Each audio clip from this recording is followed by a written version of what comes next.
ایک بریلویوں کے چھوٹے سے بچہ ہے، وہ میں اس کو مفتی بھی نہیں کہتا، مولوی ایک چھوڑا انہوں نے۔ مرزا جیلمی نے اپنے پرانے بیانات کے اندر بھی یہی موقف اختیار کیا کہ بسنت بازی ایک فحاشی، عریانی اور بے حیائی پھیلانے کا ذریعہ ہے، اور میں انشاءاللہ طواف کعبہ کے 7 چکروں کی نسبت سے انہوں نے چکر دیاں گا۔ یہ جائز نہیں ہے اور یہ تو ویلنٹائن ڈے کی طرح ہے۔ ٹھیک ہے جی، اس کو مرزا جیلمی نے پہلے ڈینائی کیا۔ بس ہوں وضو قائم رکھنا جی اپنا۔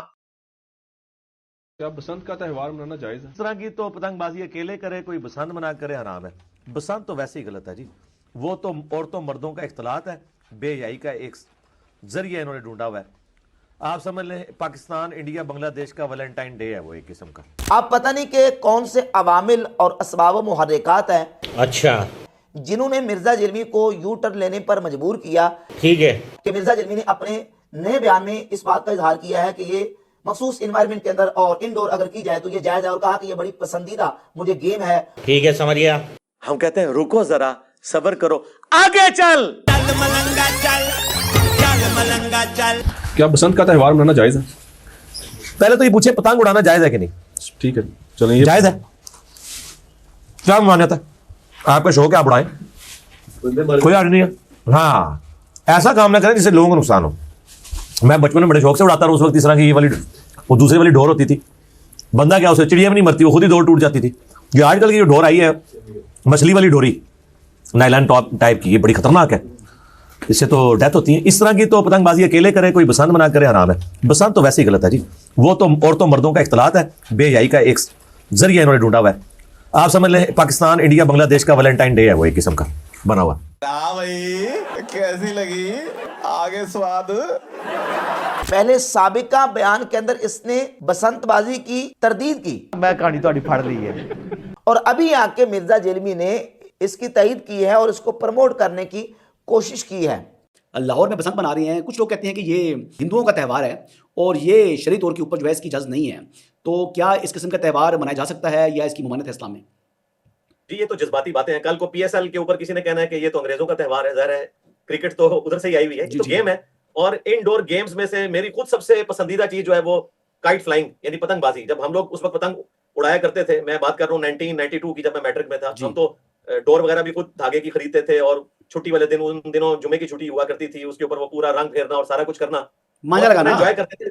جی جی جی، اسی طریقے سے کانچ پکڑنا، میں آپ کو چٹکی پکڑ کے زیادہ سے زیادہ یہ انگلی کٹتی جی تھی، بس انگلی کٹتی تھی، اس سے زیادہ کچھ نہیں ہوتا تھا، کبھی کسی کی گردن نہیں کٹی تھی۔ یہ جب سے منوس ڈور آئی ہے، یہ کیمیکل، اس کی وجہ سے اتنی پیاری ایکٹیویٹی چھین لی گئی ہم سے۔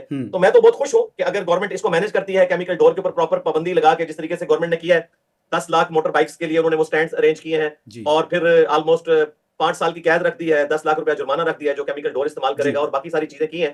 تو یہ ایک خوشائن چیز ہے، باقی اس کا مذہبی ایکٹیویٹی کے ساتھ کوئی تعلق نہیں ہے، یہ باقی گیمز کی طرح ایک گیم ہے۔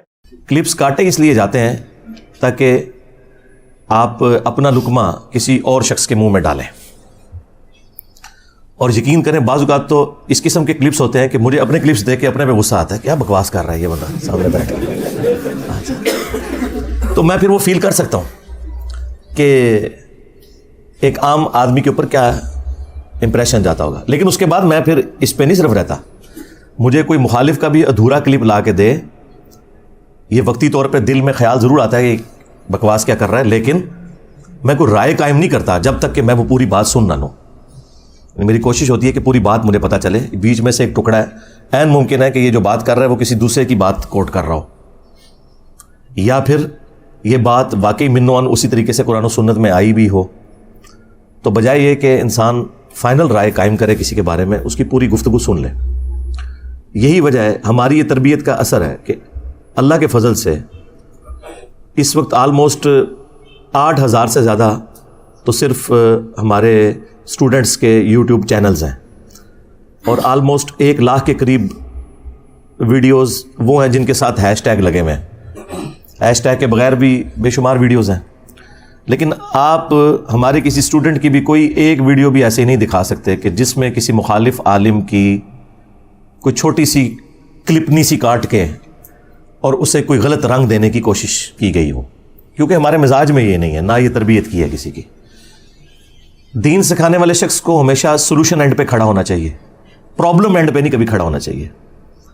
میں نے اپنی تحقیق کے دوران اپنی ینگ ایج کے اندر بہت کم لوگ ایسے پائے ہیں کہ جس سے جا کے جب آپ سوال کریں تو وہ اس سوال کو پازیٹیولی لیتا ہے، وہ فوراً ڈیفینسو موڈ میں جا کے آپ کے اوپر اٹیک کرنے کی کوشش کرتا ہے، کیونکہ اس کا مقصد آپ کی پرابلم کو سالو کرنا نہیں ہوتا بلکہ اپنے آپ کو ڈیفینڈ کرنا ہے۔ میرے پاس جتنے بھی کوشچنز آتے ہیں نا، میری کوشش ہوتی ہے میں سولوشن اینڈ پہ کھڑا ہوں اور یہ بات کسی طریقے سے ایک اچھے ٹیچر کی حیثیت سے سمجھا دوں۔ بعض اوقات کوئی ٹاپکس ایسے ہوتے ہیں جو پوری ڈاکٹرین ہوتے ہیں، ان کو آپ ایک جملے میں کور نہیں کر سکتے، جو مرضی آپ کریں، تو اس کے لیے میں پھر جب پرچیوں کو پڑھتا ہوں تو پھر میں اس میں آپ کو کوئی ویڈیو اپنی ریفر کر دوں گا کہ یہ میری ویڈیو دیکھ لیں، اس میں نے تفصیلی گفتگو کی ہے۔ ہاں، ورڈکٹ دے دوں گا کہ اس کے بارے میں میری رائے ان پرنسپل یہ ہے، لیکن اگر اس کو ایکسپلین کرنا شروع کرے تو میں اکثر کہتا ہوں کہ دیکھیں اللہ تعالیٰ سے زیادہ تو کوئی اچھا ٹیچر نہیں ہے اور پیغمبر سے بہتر کوئی اسٹوڈنٹ نہیں ہے، اس کے باوجود اللہ تعالیٰ کو اتنی موٹی کتاب نازل کرنی پڑی ہے بات سمجھانے کے لیے۔ قرآن ایک صفحے پہ بھی ہو سکتا تھا، لیکن وسوسے ہی اتنے زیادہ ہیں، ایشوز ہی اتنے زیادہ ہیں کہ ان ایشوز کو سیٹل کرتے کرتے اتنی موٹی کتاب بن گئی۔ آج یہ میرا دعویٰ ہے کہ قرآن میں سے آپ ایک صفحہ بھی پھاڑ دینا تو یہ کتاب ہدایت کے لیے کافی نہیں ہوگی، اس میں ضرور کوئی ایسی بات لکھی ہوگی جس کا کوئی نعم البدل نہیں ہوگا۔ قصہ آدم اور ابلیس قرآن میں 7 دفعہ ہے، 6 دفعہ اگر آپ پڑھیں تو آپ کو پتہ ہی نہیں چلتا کہ مقدمہ کیا ہے۔ سورۃ البقرہ میں سٹارٹ میں ہے، اس کے بعد سورۃ الاعراف میں ہے، سورہ صاد کے اندر، سورہ بنی اسرائیل میں، سورۃ الکہف کے اندر، سورہ طٰہٰ کے اندر۔ سورہ بقرہ میں شروع میں اللہ تعالیٰ نے فرمایا ہم نے فرشتوں کو حکم دیا کہ سجدہ کرو، سب کے سب سجدے میں گر پڑے سوائے ابلیس کے، وہ اکڑ گیا، تکبر کیا اور کافروں میں شامل ہو گیا۔ ابا واستکبر وکان من الکافرین۔ اچھا، سورۃ الاعراف میں بھی اسی سے ملتے جلتے الفاظ آئے لیکن تفصیل کے ساتھ، سورۃ الحجر میں بھی ڈیٹیل کے ساتھ، لیکن آپ کو 6 جگہ یہ پتہ ہی نہیں چلے گا، الٹا آپ ڈیسیو ہو جائیں گے کہ اللہ نے فرشتوں کو حکم دیا کہ سجدے میں گر پڑو، سب کے سب گر پڑے سوائے ابلیس کے۔ اب اس جملے سے تو ایک عام آدمی یہی مطلب لے گا کہ ابلیس بھی کوئی فرشتہ تھا، اس میں تو اسکپ ہے بات، جو اصل کانٹے کی بات ہے کہ ابلیس کون تھا۔ فرشتوں کو حکم ہوا اور وہ سب کے سب سجدے میں گر پڑے سوائے ابلیس کے، اس نے تکبر کیا اور کافروں میں شامل ہو گیا۔ اس جملے کو آپ کہیں بھی لے جائیں، اس سے یہی مطلب نکلے گا کہ ابلیس بھی کوئی فرشتہ تھا جس نے نافرمانی کی۔ لیکن قرآن میں ایک جگہ ایسی ہے، سورۃ الکہف، اس میں آیا کان من الجن ففسق عن امر ربہ، وہ جنوں میں سے تھا اس لیے اس نے اپنے رب کی نافرمانی کی۔ باقی 6 جگہ اللہ تعالیٰ نے اس ٹاپک کو ایڈریس ہی نہیں کیا کہ قرآن میں جگہ جگہ یہ بات آئی ہے کہ فرشتے اللہ کے حکم کی نافرمانی نہیں کرتے، تو کیا وجہ ہوئی کہ جو سب سے قریبی فرشتہ تھا وہ نافرمان ہو گیا؟ یہی رزلٹ نکالیں گے نا ہم۔ تو قرآن کی دونوں آیات بظاہر تو ٹکرا رہی ہیں، ایک طرف یہ ہے کہ فرشتے اپنے رب کی نافرمانی نہیں کرتے، اور دوسری طرف 6 جگہ پہ آیا کہ فرشتوں کو حکم ہوا سجدہ کرو، سب کے سب سجدے میں گر پڑے سوائے ابلیس کے۔ لیکن ایک جگہ قرآن میں ایسی ہے جہاں اللہ تعالیٰ نے اسے کھولا ہے۔ آپ سے پوچھا جاتا ہے تو 6 کی 6 جگہ کلیریفیکیشن آنی چاہیے تھی، جو باقی کی 6 جگہ ہیں، لیکن 7 جگہ میں سے ایک جگہ کلیریفیکیشن ہے، باقی 6 جگہ ان اٹینڈڈ ہے۔ یعنی کلپ کاٹ سکتے ہیں آپ، قرآن میں سے بھی اللہ تعالیٰ کا کلپ کاٹ سکتے ہیں کہ دیکھو ایک جگہ اللہ تعالیٰ فرما رہا ہے کہ فرشتے اللہ کے حکم کی نافرمانی نہیں کرتے، اور 6 جگہ اللہ تعالیٰ فرما رہا ہے فرشتوں کو حکم ہوا کہ سب کے سب سجدے میں گر پڑے سوائے ابلیس کے۔ تو یہ اللہ تعالیٰ کی بات خود غلط ثابت ہوگی، نعوذ باللہ، کہ ایک طرف تو وہ کہہ رہے ہیں کہ فرشتے اللہ تعالیٰ کی نافرمانی نہیں کرتے، اور دوسری جگہ 6 دفعہ آیا کہ ایک فرشتہ اللہ تعالیٰ کا باغی ہو گیا۔ اگر وہ آپ وہ والا صفحہ پھاڑ دیں، سورۃ الکہف کی آیت نمبر 50، تو مجھے بتائیں سورۃ الکہف کی اگر آیت نمبر 50 نہ ہو، پوری انسانیت میں سب سے امپورٹنٹ ٹاپک قصہ آدم اور ابلیس، وہ آپ قرآن سے سمجھ ہی نہیں سکتے، الٹا آپ ڈسیو ہو جائیں گے، قرآن کی کریڈیبلٹی ختم ہو جائے گی کہ اس میں جھوٹ لکھا ہوا ہے، نعوذ باللہ۔ تو یہ میں بتانا چاہ رہا ہوں کہ کلپ اللہ تعالیٰ کے بھی کاٹے جا سکتے ہیں اگر آپ کلپ کاٹنا چاہیں تو، اور یہی کرتے ہیں غیر مسلم بھی، آؤٹ آف کانٹیکسٹ قرآن کی آیات نکالی جی، قرآن میں لکھا ہے سورہ توبہ میں جہاں کوئی کافر نظر آئے اسے قتل کر دو۔ اسلام تو جو ہے وہ ہیومینٹی کا قاتل ہے، حالانکہ یہ ایک اسپیسیفک واقعے کی طرف اشارہ تھا جس میں ایک پیس ٹریٹی تھی کافروں اور مسلمانوں کے درمیان، اور اس میں یہ چیز طے تھی کہ اگر یہ ٹریٹی ٹوٹے گی تو پھر آگے معاملات اس طریقے سے نہیں چلیں گے۔ وہ کافروں نے مسلمانوں کو قتل کیا اور اس معاہدے کو توڑا، اس کے جواب میں اللہ تعالیٰ نے ان کافروں کے لیے کہا تھا کہ اب یہ جہاں بھی تمہیں ملے نا ان کو چھوڑنا نہیں، کیونکہ انہوں نے مسلمانوں کو قتل کیا۔ اب بات ہی بالکل کچھ اور ہوئی. لیکن آپ دیکھیں اتنی موٹی موٹی کتابیں غیر مسلموں نے لکھی ہیں اسلام کے خلاف, اور اس میں ٹاپ آف لسٹ یہ والی آیت کوٹ کرتے ہیں کہ جی جہاں بھی کافر نظر آئے ان کو قتل کر دینا. تو کلپ تو قرآن سے بھی کاٹا جا سکتا ہے. لا تقربوا الصلاۃ, نماز کے قریب مت جاؤ. آگے لکھا ہے وانتم سکارا, جب تم نشے کی حالت میں ہو. قرآن میں یہ بھی لکھا ہے کہ عیسیٰ ہی اللہ ہے. ان اللہ هو المسیح ابن مریم, بے شک اللہ ہی عیسیٰ ابن مریم ہے. لیکن ساتھ لکھا ہے لقد کفر الذین قالوا ان اللہ هو المسیح ابن مریم, بے شک وہ لوگ کفر کر رہے ہیں جو یہ کہہ رہے ہیں کہ اللہ ہی عیسیٰ ابن مریم ہے. دیکھیں بات بالکل ڈیفرنٹ ہو گئی. بخاری مسلم میں لکھا ہے کہ حضرت عمر فاروق رضی اللہ تعالیٰ عنہ نے ایک بدری جنتی صحابی کو کہا تھا یہ منافق ہے, میں اس کا گلا کاٹ دوں گا. بندہ حیران ہو جاتا ہے, یار اتنی بڑی پرسنالٹی ایک صحابی کو منافق کہہ رہا ہے. لیکن وہ پورا واقعہ ہے. اس صحابی نے دنیا کی محبت میں مغلوب ہو کر نبی علیہ السلام کا راز لیک کر کے کافروں کو بتا دیا تھا کہ ہم مکے پہ چڑھائی کرنے والے ہیں, تم تیاری کر لو جنگ کی, اور اس کے بدلے میں تم نے میرے بیوی بچوں اور رشتہ دار اور جو میری وہاں پہ جائیداد ہے اس کو محفوظ رکھنا ہے. اللہ تعالیٰ نے وحی کے ذریعے حضور کو بتا دیا. نبی علیہ السلام نے سیدنا علی کو بھیجا اور اس عورت کو گرفتار کر لیا جس کے جوڑے میں وہ خط تھا. پہلے تو وہ مان نہیں رہی تھی, تو حضرت علی نے کہا کہ مجھے اس شخص نے بھیجا ہے کہ جو جھوٹا نہیں ہے, اور اسے اس ہستی نے خبر دی ہے کہ وہ بھی جھوٹی نہیں ہے. اگر تیرے کپڑے بھی اتروانے پڑے تو میں وہ خط تم سے ریٹریو کروں گا. پھر اس عورت نے وہ جوڑا کھولا اور وہ خط نکلا. اب وہ خط جیسے حضور کی خدمت میں آیا تو آپ کیا سمجھ سکتے تھے حضرت عمر کا ریاکشن کیا غلط تھا؟ ابن ابی بلتا کو انہوں نے کہا یا رسول اللہ اجازت دیں اس منافق کا میں یہیں پہ گلا کاٹوں, اس نے نبی کے ساتھ غداری کی ہے. آپ نے فرمایا عمر چھوڑ دو. اصحاب بدر کی اگلی پچھلی غلطیاں اللہ نے معاف کر دی ہیں. پھر قرآن میں سورہ ممتحنہ کے اندر باقاعدہ آیات نازل ہوئی اتنے سخت الفاظ کے ساتھ. وہ ساری ابن ابی بلتا کے بارے میں ہے کہ تمہارا ایمان مکمل ہی نہیں ہو سکتا جب تک کہ تمہارے لیے ٹاپ پرائرٹی اللہ اس کا رسول نہ ہو جائے, اور تم ایسے لوگوں سے دوستیاں گانٹ رہے ہو کہ جو اللہ اور اس کے رسول کے دشمن ہیں. بڑے سخت الفاظ کے ساتھ اللہ تعالیٰ نے کنڈیم کیا. اب میں اس میں سے کلپ کاٹ لوں کہ حضرت عمر نے کہا کہ میں اس کا گلا کاٹ دوں گا, یہ منافق ہے. حضرت عمر نے بالکل ٹھیک کہا تھا, نبی کے ساتھ غداری ایک منافق ہی کر سکتا ہے. نبی علیہ السلام نے بھی بالکل ٹھیک کہا کہ یہ سب کچھ اس نے مجھ سے غداری اس لیے نہیں کی ہے کہ وہ مجھے پیغمبر نہیں مانتا, اس وجہ سے کہ دنیا کی محبت کا غلبہ ہو گیا. اور کس پہ ہو گیا؟ ایک بدری صحابی پہ. تو بنو امیہ شاہی کوئی نہیں. ہاں بدری جن کی اگلی پچھلی خطائیں معاف ہیں وہ بھی اپنے نبی کے ساتھ غداری کر جائیں. اس کا مطلب ہے کہ معصوم صرف پیغمبر ہوتا ہے, کوئی بڑے سے بڑا انسان معصوم نہیں ہو سکتا چاہے وہ صحابی کیوں نہ ہو. لیکن اس حدیث سے پھر امام بخاری نے ایک مسئلہ نکالا. انہوں نے اس حدیث کو ایک چیپٹر کی ہیڈنگ میں ڈالا, اور اس پہ انہوں نے پتہ کہ ہیڈنگ باندھی کہ اگر کوئی شخص اپنے علم کی بنیاد پہ کسی کو منافق اور کافر کہہ لے تو وہ خود کافر اور منافق نہیں ہوگا. اس پہ وہ حدیث فٹ نہیں ہوگی بخاری مسلم کی کہ جس نے کسی مسلمان کو کہا اے کافر اے منافق اور وہ غلط کہہ رہا تھا تو اس پہ فتویٰ واپس آ جاتا ہے. امام بخاری نے فرمایا کہ یہ فتویٰ حضرت عمر پہ واپس اس لیے نہیں آئے گا کہ انہوں نے قرائن کی بنیاد پہ صحیح ڈیسیژن کیا ہے اپنی جگہ, اور اس سے بڑھ کر نبی علیہ السلام نے حضرت عمر سے توبہ بھی نہیں کروائی. بعد میں تو توبہ کروانی چاہیے تھی نا کہ تنوں غلط فہمی ہو گئی ہے, نہیں کروائی. مراد یہ یعنی رجوع ریکارڈ نہیں کروایا حضرت عمر کا.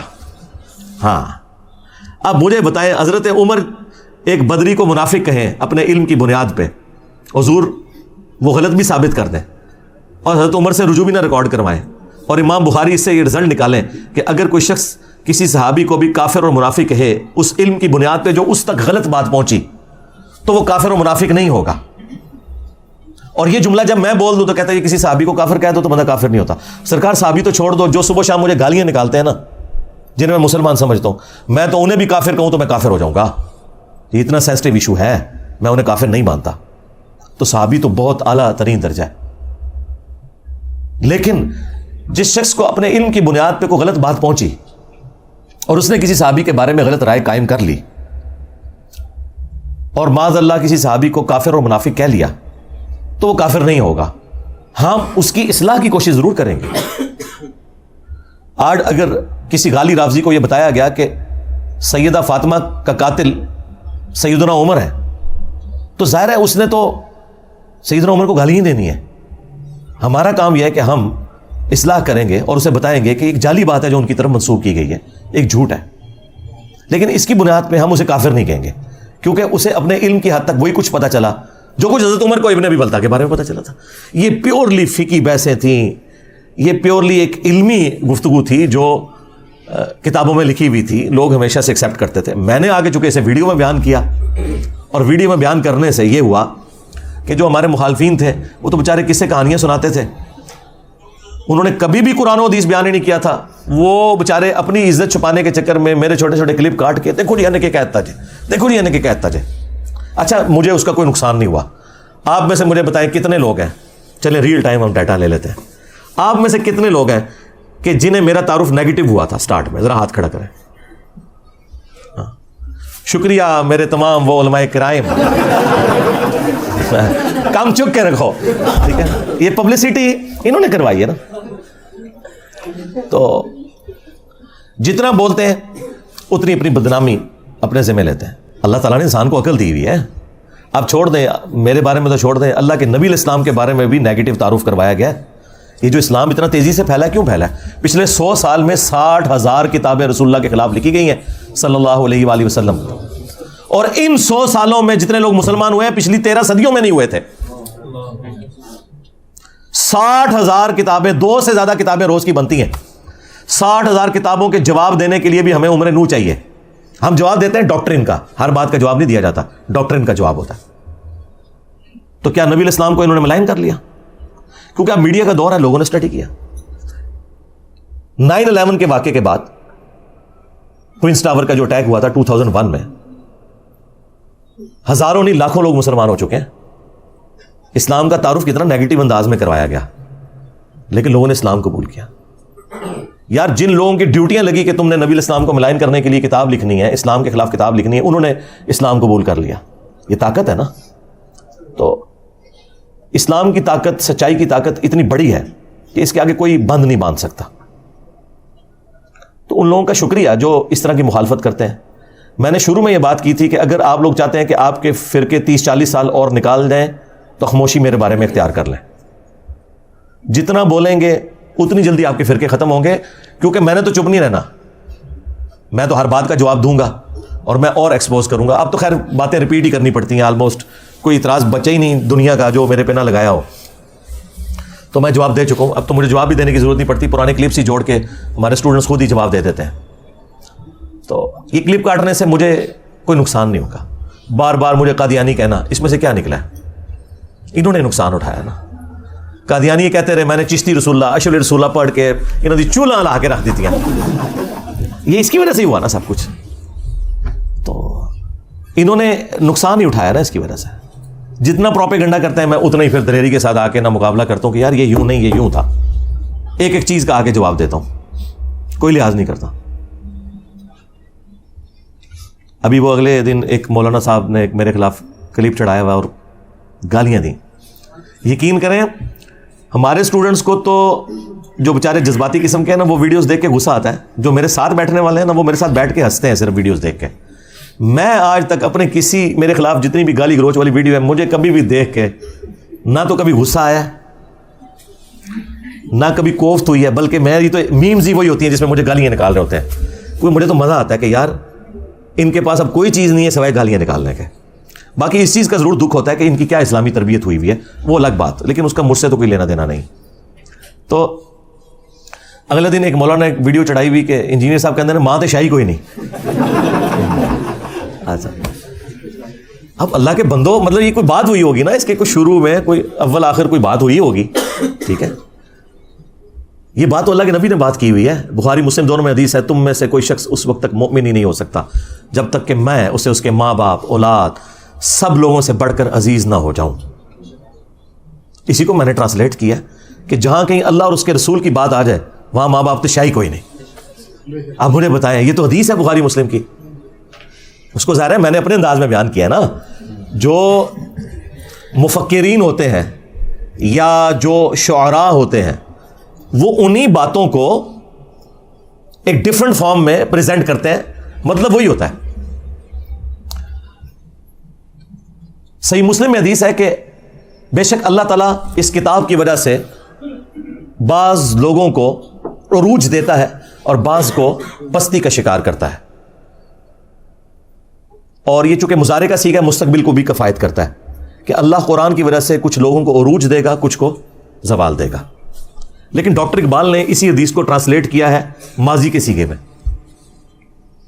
وہ زمانے میں معزز تھے مسلمان ہو کر, اور تم خوار ہوئے تارک قرآن ہو کر. یہ جواب شکوہ کا شعر. حدیث میں تو یہ نہیں تھا. حدیث میں یہ تھا کہ اس کتاب کی وجہ سے قوموں کو عروج ملے گا اور بعض کو زوال ملے گا. مستقبل کی خبر تھی. ڈاکٹر اقبال نے اسے ماضی کی خبر بنایا, کیونکہ آج ہم مستقبل میں بیٹھے ہیں, ہمارے لیے تو ماضی ہو چکا ہے. ہمارے ساتھ جو کچھ ہوا, چاہے وہ ہمارے ساتھ تاتاریوں نے کیا یا کلونین پاورز نے کیا, ہم نے خواری تو کاٹ لی ہے. تو اسی بات کو ایک ڈفرنٹ انداز میں انہوں نے پہنچا دیا کہ محمد سے وفاتوں نے تو ہم تیرے ہیں, یہ جہاں چیز ہے کیا لوح و قلم تیرے ہیں. اس پہ جواب شکوہ کنکلوڈ ہوا ہے نا. دیکھیں, مولویوں کی کوئی تقریر ڈاکٹر اقبال کے شعروں کے بغیر مکمل نہیں ہوتی. اور کہتے ہیں علامہ اقبال نے فرمایا. علامہ اقبال کو کیا ڈگری سی 10 ہاں. تمہارے بڑے بڑے مفتی علامہ اقبال کو کوٹ کرتے ہیں اور علامہ کہتے ہیں. علامہ تو وہ نہیں تھے, وہ تو ڈاکٹر تھے. فلسفی میں انہوں نے پی ایچ ڈی کی ہوئی تھی. دین انہوں نے اسی طرح حاصل کیا جس طرح میں نے. بہرحال میں نے تو الحمدللہ جس لیول کے اوپر آپ کے سامنے بیان کیا ہے, تو ڈاکٹر اقبال نے بھی ویسے بیان نہیں کیا کہ آپ کو آیات یا حدیث کے کوئی حوالے بتائے ہوں. لیکن ان والے تک علامہ اقبال کہتے ہیں, انہوں نے کہنا چھوڑ دیں کہ محمد سے وفاتوں نے تو ہم تیرے ہیں, یہ جہاں چیز ہے کیا لوح و قلم تیرے ہیں. یہ اللہ کی طرف سے انہوں نے جواب دیا کہ اگر تو نے میرے نبی کے ساتھ وفا کی نا اے امت محمدیہ صلی اللہ علیہ وآلہ وسلم, پھر ہم تیرے ہو جائیں گے. اور یہ دنیا تو کوئی چیز نہیں, لوح و قلم پہ بھی فیصلے پھر تمہاری دعاؤں کے اوپر ہوں گے اگر تم میرے نبی کے وفادار رہے. اب یہ قرآن و حدیث میں ان الفاظ کے ساتھ تو کہیں بات موجود نہیں, لیکن پورے قرآن و سنت کی تھیم یہی ہے کہ کی محمد سے وفاتوں نے تو ہم تیرے ہیں, یہ جہاں چیز ہے کیا لوح و قلم تیرے ہیں. لہٰذا وہ حدیث کہ تم مومن ہی نہیں ہو سکتے جب تک کہ میں تمہیں تمہارے ماں باپ اولاد سب لوگوں سے بڑھ کر عزیز نہ ہو جاؤں, یہ حدیث پڑھ کے اس کی جب تھیم بیان کرے انسان, ان لوگوں کو سمجھائے کہ جن کی مائیں کہتی ہیں کہ اگر تو نے داڑھی نہ کٹائی تو میں دودھ نہیں بخشوں گی, اور زبردستی وہ بچوں کی داڑیاں مڑوا کے اپنے لیے بھی جہنم کا سبب کرتی ہیں اور اپنی اولاد کو بھی جہنم میں دھکیلتی ہیں, اور اپنی بچیوں کا حجاب اتروا دیتی ہیں کہ اچھے رشتے نہیں ملیں گے, اور بعد میں بھی جو ملتے ہیں رشتے وہ بھی جو گند کھاتے ہیں بعد میں وہ بھی پتہ چل جاتا ہے. تو ایسے ماں باپ کو پھر ہم نہ سنائیں کہ ہم نے اللہ اور اس کے رسول کی بات ماننی ہے, تو سیدھے شاہی کوئی نہیں. ماں باپ کے ساتھ حسن سلوک کا حکم اللہ نے دیا ہے. اگر ماں باپ اللہ اور اس کے رسول کے باغی ہیں پھر ان معاملات میں ان کی بات نہیں مانی جائے گی. ہاں, دنیا میں معروف طریقے سے آپ نے چلنا ہے, ہیومن ڈگنیٹی وائلیٹ نہیں ہوگی. وہ تو سورہ لقمان میں آیا ہے کہ اگر وہ شرک کا کہیں تو تم نے نہیں بات ماننی, لیکن دنیا میں معروف طریقے سے چلنا ہے. اور صحیح بخاری میں حدیث ہے, حضرت ابو بکر کی ایک بیوی کافرہ تھی, اسما بنت ابی بکر کی والدہ, حضرت عائشہ کی جو بڑی بہن تھی. انہوں نے کہا کہ میری ماں میرے پاس آتی ہے اور وہ مشرکہ ہے, تو کیا میں اس کے ساتھ حسن سلوک کروں؟ تو اللہ کے نبی صلی اللہ علیہ وآلہ وسلم نے فرمایا کہ ہاں تم اس کے ساتھ حسن سلوک کرو. یعنی دنیا میں آپ نے معروف طریقے سے معاملات کو لے کے چلنا ہے, سیدھی سی بات ہے. اس طرح آؤٹ آف کانٹیکسٹ تو آپ جس کی بھی چیز کو کاٹتے رہیں, اس کا تو کوئی اینڈ ہی نہیں ہونا, آپ جو مرضی کرتے جائیں. لیکن آپ نے فرق دیکھا, ہمارے اسٹوڈنٹس یہ حرکت کسی کے ساتھ نہیں کرتے, اور ہمارے مخالفین کرتے ہی یہی ہیں, اور اپنا لقمہ اس کے منہ میں داخل کرتے ہیں, اور پھر کہتے ہیں جی جوڈیشری سے کیسز کیوں فارغ ہو جاتے ہیں.